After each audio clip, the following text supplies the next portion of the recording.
안녕하세요. 사랑하는 대학교의 성도 여러분, 하나님께서 우리에게 2022년 한 해의 삶을 선물로 주시고 또 하나님 은혜 가운데 지난 닷새 동안 믿음으로 평안히 잘 지내셨는 줄로 믿습니다. 오늘 1월 6일 목요일 아침, 오늘도 저와 함께 요한복음 2장 1절에서 12절까지 말씀을 함께 읽고 묵상하면서 여러분 하루의 삶을 주의 말씀 위에 세우는 복된 은혜의 날이 되기를 주의 이름으로 축복합니다. 제가 먼저 요한복음 2장 1절에서 12절까지 말씀을 읽어드리겠습니다.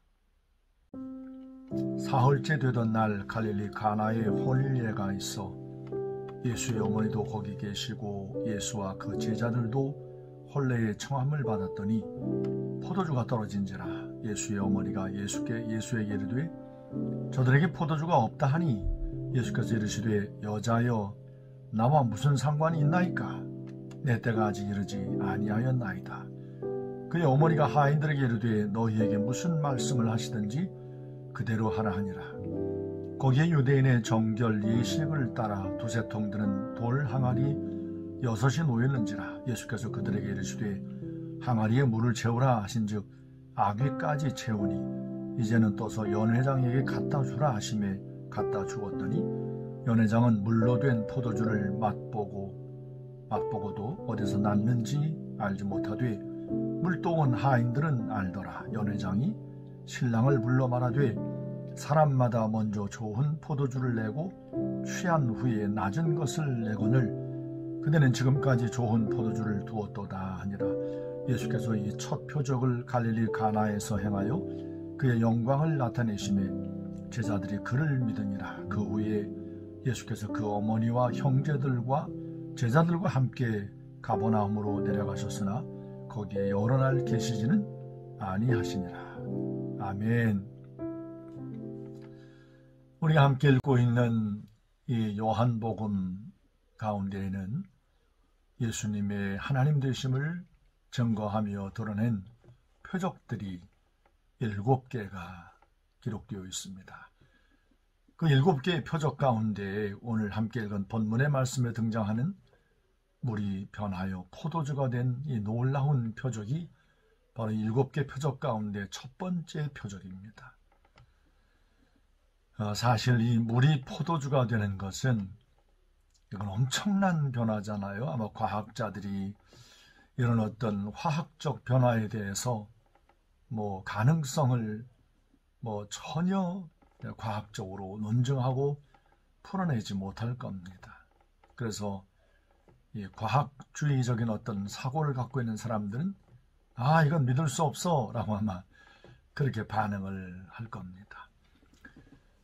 예수님께서 제자들을 이제 부르시는 장면이 요한복음 1장 말씀에 기록되어 있습니다. 그 제자들을 부르시고 그들과 함께 계시면서 사흘이 되던 날 혼례의 초대를 받으셨습니다. 아마 이 혼례를 치르는 당사자들, 주인공들 혹은 그 신랑 신부의 아마 부모와 예수님의 제자들과의 어떤 친분으로 인해서 인근 가까운 동네에 있는 이런 어떤 친족들, 친구들을 초대해서 예수님도 예수님의 어머니와 함께 제자들과 함께 그 가나에서 열린 혼인잔치에 참여를 하셨을 겁니다.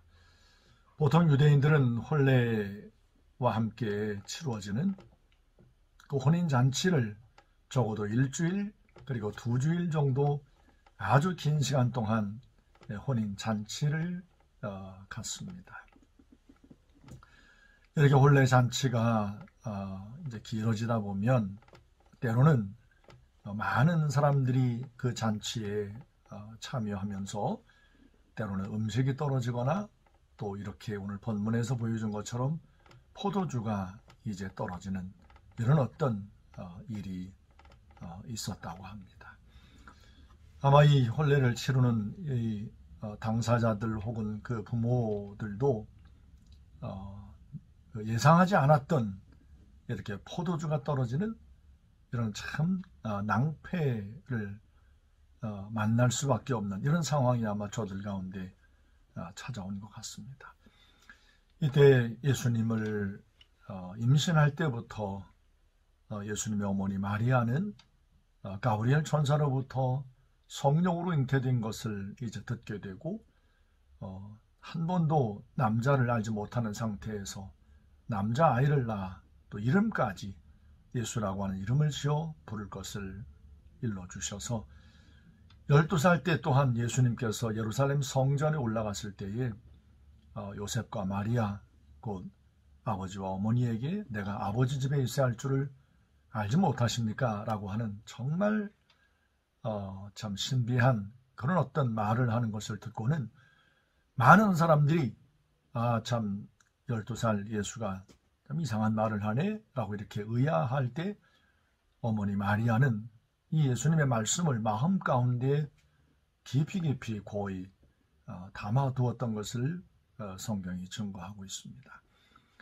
아마 마리아는 그 이후에도 이 예수님께서 세례 요한에게 세례를 받고 공생의 삶을 시작하는 그 과정 가운데에도 계속해서 아마 내가 낳은 이 예수가 정말 하나님께 특별히 어떤 선택을 받고 보냄을 받은 정말 그 놀라운 분 맞는데 언제 그것이 드러날까? 언제 어떤 모습으로 과연 내가 낳은 나와 함께 30여 년을 살아온 이 예수가 정말 하나님께서 보내신 기름 부음 받은 그리스도 메시아 혹 아닐까라고 하는 이런 믿음을 갖고 얼마나 삶 가운데 긴장하고 예의주시하면서 살아왔겠습니까? 그런데 마침 가나의 혼인잔치에 참여를 했고 포도주가 떨어져서 이 결혼잔치를 이제 베푼 그 혼주들이 아주 큰 어떤 낭패를 이제 당하게 된 이런 상황을 이제 마리아가 이제 안 겁니다. 그래서 혹시 마리아는 이것을 내가 낳은 예수께서 모든 사람 앞에 정말 놀라운 분이라는 사실을 드러낼 수 있는 그런 어떤 기회로 아마 이렇게 생각을 했었던 것 같습니다. 예수님에게 딸려와서 포도주가 떨어졌습니다 하고 이 혼인잔치에서 포도주가 떨어진다고 하는 것은 이건 정말 그 온 손님들에게 결례가 되는 일이고 잔치를 베푼 혼주들 결혼 당사자들에게는 큰 어떤 낭패의 어떤 순간이었기 때문에 뭔가 좀 이 위급한 상황 가운데 예수께서 뭔가를 행하시기를 기대하는 마음으로 이렇게 이제 예수님에게 포도주가 떨어졌다는 사실을 이야기했을 겁니다. 그때 예수님께서 이 어머니 마리아에게 여자여 나와 무슨 상관이 있습니까? 라고 하는 이런 그 말씀을 하세요. 우리 한국의 어떤 그런 그 말하는 어떤 풍조로 볼 때는 이거 참 결례 아닌가? 이건 참 어떤 어떻게 이렇게 어머니에게 말할 수 있담이라고 아마 그런 생각이 들겠지만 이 헬라어 원어 성경을 보면 이 여자여라고 하는 말은 귀나이라고 하는 말인데요. 이 말은 왕이 그의 아내 왕후에게 곧 왕비에게 이제 부를 때 쓰는 그런 아주 구별된 언어였던 겁니다. 그리고 남편과 아내 사이에서도 아주 사랑스러운 관계에 그런 어떤 표현을 쓸 때 아내를 부를 때 쓰는 말이 귀나이라고 하는 여자여라고 하는 말이었습니다. 곧 이 여자여라고 하는 말은 그냥 최고의 애정과 사랑을 담아서 부르는 호칭이었지 우리가 한국말로 번역하는 과정에서 이제 어감이 좀 이렇게 경어를 쓰지 않는 것처럼 되어 있어서 참 이상하다, 이게 결례다 이렇게 오해를 하지만 사실은 그런 것이 아니었습니다. 정말 예수님이 십자가에서도 달려 계실 때 예수님의 제자 요한과 또 어머니 마리아를 부르면서 여자여 당신의 아들입니다 라고 이제 요한을 지목하고 요한을 또 지목하면서 네 어머니라 이렇게 할 때도 귀나이라고 하는 이 어떤 그 호칭이 쓰여졌던 것을 볼 수 있습니다. 여하튼 예수님께서 어머니에게 아직 내 때가 아직 이르지 않았습니다.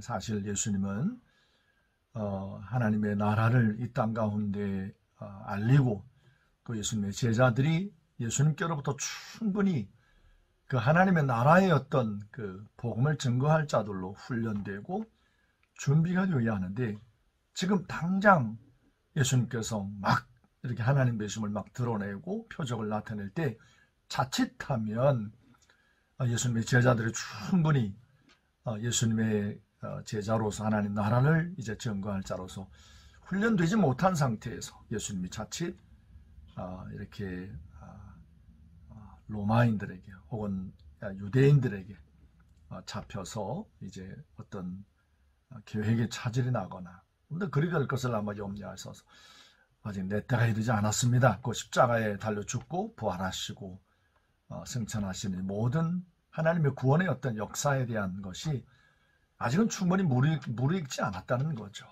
곧 예수님의 제자들이 충분히 하나님의 나라를 증거할 만한 어떤 그릇들로 준비되지 않았다는 사실을 말씀하는 것으로 보여집니다. 근데 일단 아무튼 혼인잔치에 예수님 계셨고 이 포도주가 떨어진 것 때문에 이 잔치를 베푼 사람들이 큰 낭패를 당하게 되었잖아요. 예수님께서 이 땅에 오신 것은 우리 죄 가운데 있던 우리를 구원하셔서 정말 슬픔과 눈물 가운데 고통 가운데 살 수밖에 없는 모든 인생들에게 참된 구원의 기쁨을 안겨주시기 위해서 오셨기 때문에 이렇게 잔치가 망가진다, 이런 큰 어떤 낭패 가운데 이들에게 어떤 회복되는 이 잔치의 기쁨이 계속 이어질 수 있다면 이건 정말 굉장히 귀한 거잖아요. 그래서 예수님께서 이 마리아의 기대 또 사람들의 기대를 뛰어넘는 그 예수님께서 우리의 삶에 진정한 참된 기쁨과 구원의 어떤 기쁨을 안겨주시는 분이라는 사실을 드러내시려고 이 하인들에게 물을 떠다가 그 유대의 정결 예식을 행하는 그 식사 전에 손을 닦고 하는 그 예식을 행하기 위해서 물을 담아 놓는 돌 항아리 6개에다가 물을 채워라. 그런데 아귀까지 채워라. 곧 물을 하인들이 채웠는데 다른 어떤 이물질, 무슨 아주 포도주 액기스를 또 못한다든가 그런 어떤 그 인간적인 어떤 가능성까지 다 이렇게 미연에 방지하면서 아귀까지 채워라. 그리고 하인들에게 이제 떠다가 잔치에 있는 사람들에게 이제 가져다 주어라. 하인들이 이제 자기들이 이제 물을 떠다가 그 도랑아리에 부었잖아요. 근데 그 물을 떠다가 이제 잔치 온 사람들에게 내어다 주라는 겁니다. 이 잔치에 있는 사람들은 전부 다 이제 포도주가 떨어졌습니다. 빨리 주세요. 빨리 우리가 좀 목마릅니다. 뭐 음식을 먹을 때 곁들여 먹어야 되니까 빨리 주세요라고 하면서 이렇게 나름 어떤 아우성이 있었겠지요. 하인들이 이제 예수님께서 떠다 주라고 하니까 참 하인들이 참 그래도 이 마리아를 통해서 들은 하인들의 어떤 예수님에 대한 어떤 그런 마음, 믿음이 참 귀한 것 같습니다. 보통 이제 믿음이 없었다면 하인들이 안 떠다 줬겠죠. 아이고 물을 어떻게 내어다 주다가 자칫하면 내가 큰 곤혹을 치를 수도 있겠다는 생각과 함께 아마 듣지 않으려 했을지도 모르지만 하인들은 자기들이 물을 떠다가 부어놓은 돌항아리에서 그것을 퍼다가 이제 내어다 주는데 연회장이 이제 그것을 손님들한테 이렇게 베풀면서 맛보았지 않겠습니까? 그 잔치의 어떤 모든 행사들을 책임지고 주도하는 연회장이 맛보니까 이 기가 막힌 거예요. 그래서 이제 이 잔치를 베푼 그 혼주들, 당사자들, 혼례상 당사자들에게 야, 당신은 정말 굉장히 참 놀랍습니다. 보통 사람들은 사람들이 취하면 나중에 형편없는 것을 이제 내어놓는데 지금 이렇게 잔치가 무르익는 바로 이때에 이렇게 맛있는 이렇게 좋은 포도주를 내어놓다니 정말 당신들은 정말 놀랍습니다. 이렇게 반응을 한 거죠. 연회장은 이 포도주가 어떻게 이렇게 어디에서 이렇게 주어지게 되는지를 전혀 알지 못하고 물을 떠다 놓은 하인들은 알더라. 여러분, 이 가나 혼인잔치의 이 표적, 물이 포도주가 된 표적에 대해서 가장 생생한 증인들이 과연 누구겠습니까? 하인들이죠. 여러분이 하인이라면 집에 돌아가서 오늘 있었던 이 놀라운 일에 대해서 말하지 않겠습니까? 잔치에 저 갈릴리 나사렛에 살고 있는 예수라고 하는 그 청년이 함께 참석을 했는데, 함께 있었는데, 그 잔치 중에 포도주가 떨어졌었거든. 근데 물을 떠다가 그 도랑 아래 부으라고 했는데 그것을 퍼다가 주었더니 포도주가 됐어. 정말 놀랍고 너무너무 신기해. 그분은 보통 분이 아닌 것 같아. 앞으로 그분이 우리 이스라엘 가운데 굉장히 놀라운 일을 행할 것 같아라고 하는 여러 어떤 나름대로 했던 기대감, 상상을 갖고 가족들에게, 식구들에게 말하지 않았겠습니까? 오늘 이 가나에서 있었던 예수님께서 나타내신 물이 포도주가 되는 첫 번째 이 표적을 통해서 예수님께서 아직 내 땅에 이르지 아니했다라고 말씀하시면서 그래도 그 혼인잔치를 귀히 여기면서 그 기쁨과 그 잔치를 깨뜨리지 않으려고 하는 그 어떤 그 마음으로 물을 포도주가 되게 하시는 이 놀라운 표적을 행하셨던 것을 통해서 예수님께서 모든 인생 가운데 참된 기쁨의 근원이 되신다는 사실을 이 표적을 통하여 드러내셨습니다. 오늘 이 아침에 저와 함께 우리가 너무나 잘 알고 있는 이 말씀을 묵상하고 있는 사랑하는 대학교의 성도 여러분, 하나님께서 우리들에게 주신 정말 놀라운 하나님의 은혜요, 은사요, 선물은 바로 참된 기쁨입니다. 바로 우리가 잘 아는 갈라디아 성경 5장 22절 말씀, 오직 성령의 열매는 사랑과 희락과 화평과 오래 참음과 자비 양성과 충성과 온유와 절제라. 이 성령의 열매를 말씀하는 중에 희락, 기쁨을 말씀했잖아요. 이 기쁨을 잃어버린 이 세대, 기뻐할 것을 찾지 못하는 세대, 그래서 허무한 것, 겉으로만 화려해 보이는 것을 헛물 켜듯이, 바닷물을 들이키듯이 헛된 것에 마음을 빼앗겨 살아가는 많은 사람들이 있는 것을 보는 중에 우리가 예수 그리스도를 말미암아 구원받고 하나님이 내 아버지이신 것을 알고 참된 기쁨을 보혜사 성령 안에서 우리 마음 가운데 갖게 되어오지 않습니까?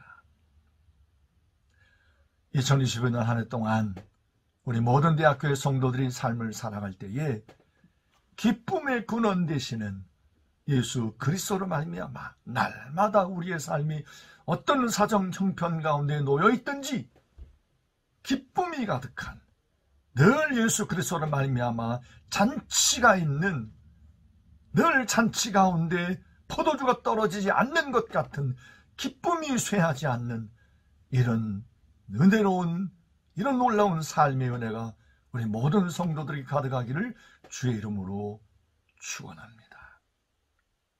예수가 여러분의 기쁨의 근원이 되는 겁니다. 날마다 보혜사 성령 안에서 예수님을 주목함으로 날마다 기쁨이 충만하고 넘치는 은혜로운 삶이 되기를 주의 이름으로 축원합니다. 기도합시다.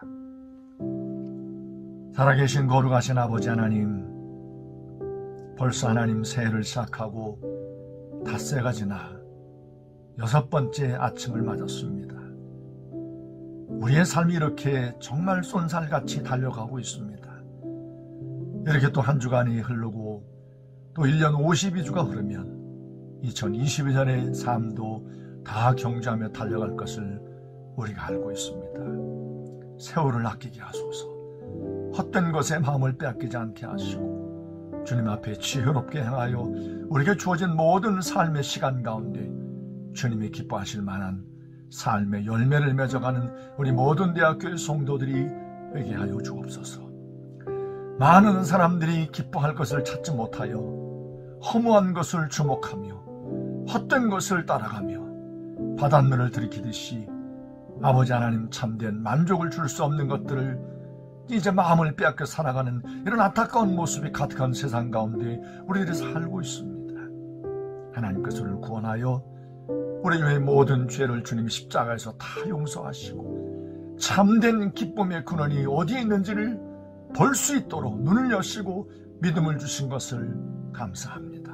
우리 모든 대학교의 성도들이 하나님 앞에 한 해 동안의 삶의 경주를 살아가면서 기쁨의 근원 되시는 예수 그리스도로 말미암아 매일매일 하루하루의 삶이 잔치가 있는 삶을 살 수 있도록 성령님 역사해 주옵소서. 결국 성령의 충만함이 있을 때 우리의 삶이 기쁨이 가득한 삶이 되는 줄로 믿기에 오늘도 주님 앞에 머리 숙여 기도하오니 아버지 하나님 우리 모든 대학교의 성도들 이 아침에 주의 말씀 앞에 머리 조아린 사랑하는 성도들에게 성령님 충만함으로 임하여 주옵소서. 우리의 심령을 새롭게 하시고 우리 모든 연약함을 온전케 하시고 고쳐주시고 치유하시고 하나님 앞에 강건함으로 회복의 은혜를 주옵소서. 오늘 하루의 모든 삶의 모든 순간을 주님의 손에 맡겨 의지하옵고 살아계신 예수님의 이름으로 감사하며 간절히 기도했습니다. 아멘.